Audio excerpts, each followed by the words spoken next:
네, 김영철 통일전선부장이 귀국길에 오르면서 미북 정상회담 준비가 속도를 내고 있습니다. 그런데 이런 가운데 북한이 또 우리 군의 훈련을 비난하고 나섰습니다. 9일 앞으로 다가온 미북 정상회담과 관련해서 정치부 김근희 기자와 뉴스 추적하겠습니다. 김 기자, 네. 이 북한이 노동신문을 통해서 림팩 훈련을 비난하고 나섰단 말이죠. 이 림팩 훈련이 뭐예요? 네, 사실 북한이 이번에 문제 삼은 림팩 훈련은 엄밀히 말하면 한반도에서 진행되는 훈련은 아닙니다. 어디서 하는 거예요? 네, 하와이 인근 해상에서 이뤄지게 되는데요. 네. 또 한미만 진행하는 것이 아니라 미국 주도하에 태평양 국가들이 대규모로 참여하는 다국적 해상 훈련입니다. 네. 즉 북한에 실질적으로 위협이 되는 한미 연합 훈련은 아니라는 거죠. 네. 뭐 트럼프 대통령하고 김영철 부장이 만나서 잘 얘기하나 싶었는데 갑자기 북한이 왜 이런 식으로 나오는 걸까요? 그럼에도 불구하고 북한은 언제든 미북 대화의 판이 깨졌을 때 명분으로 삼을 구실을 찾고 있는 것으로 보입니다. 네. 그만큼 미북 대화가 혹시라도 실패할 가능성을 완전히 배제하지 않고 있다는 거죠.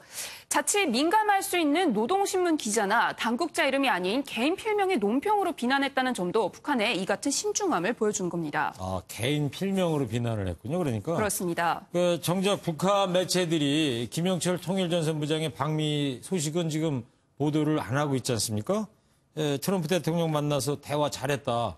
이렇게 보도를 대대적으로 할 수도 있었던 사안 같은데요.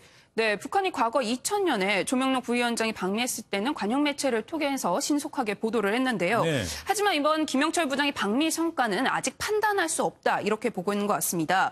우리가 흔히 정상회담을 말하면 그날 당일에 뭔가 단판이 날 것처럼 생각을 하는데요.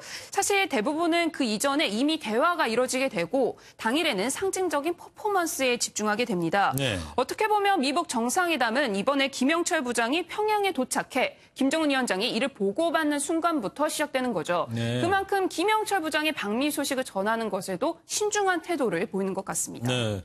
김영철 부장이 오늘 밤쯤 평양에 이제 귀국을 할 텐데 그럼 내일 이후부터 한번 보도를 기대해 보는 걸로 해보고요.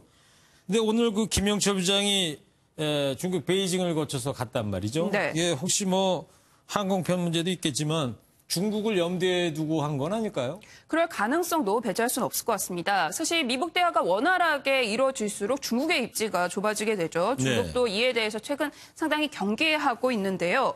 물론 단순히 거쳐가는 것이기 때문에 중국 측과 깊이 있는 대화를 나누기는 어려울 겁니다. 다만 북한의 입장에서라도 혹시라도 미북 대화가 틀어졌을 경우 중국이 가장 든든한 보험이기 때문에 우리가 너희를 신경 쓰고 있다. 그런 메시지를 줄 수는 있겠죠. 네.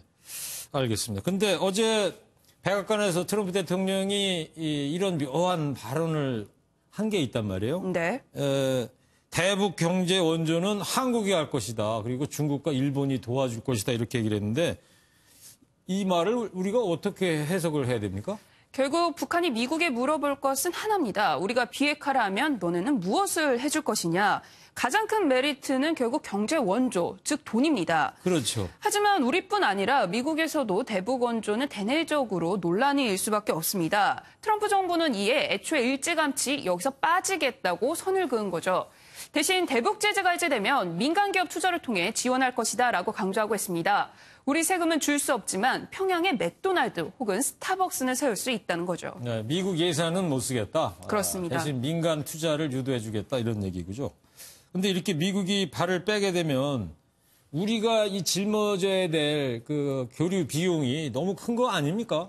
네, 실제로 1994년에 제네바 합의 때도 북한의 핵동결 대가였던 경수로 건설 비용과 관련해서 미국이 우리와 일본의 7대 3의 비용을 요구를 했습니다. 그랬습니까? 네, 앞서 한국건설산업연구원도 북한 경제특구개발 등 북한 인프라 투자에 10년간 270조 원의 투자가 필요하다라고 발표했는데요. 네.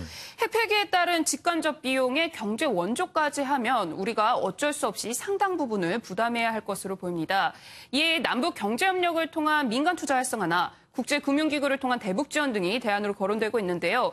이제는 북한 비핵화에 따른 비용을 어떻게 감당할지에 대한 고민도 필요해 보입니다. 네, 그렇군요. 자, 김영철 통전부장도 이제 평양으로 돌아갔는데 아직 그 판문점 실무회담은 여전히 그 진행 중인 것 같아요. 송 김 대표가 아직도 안 돌아가고 지금 남아 있다면서요? 네, 그렇습니다. 어제에 이어 오늘도 미국 대표단이 판문점으로 향한 것으로 알려졌습니다. 네. 다만 성 김 대표는 참여하지 않은 것으로 전해졌는데요. 예. 오히려 비핵화 의제를 논의하는 판문점 실무회담은 지금부터가 본격적인 시작입니다. 김영철 부장이 방미를 통해서 비로소 큰 틀에서의 합의가 시작됐기 때문인데요. 이전까지가 오히려 탐색전에 가까웠다면 지금부터는 실질적인 디테일을 논의하는 거죠. 네. 6월 12일 정상회담까지도 판문점 팀이 가동되며 막판까지 조율에 나설 가능성도 있습니다. 네, 뭐 흔히 하는 얘기로 악마는 디테일에 있다고 그러는데 자, 남은 9일 동안 순조롭게 진행돼서 한반도 비핵화라는 결실을 이뤄냈으면 합니다. 정치부 김근희 기자였습니다.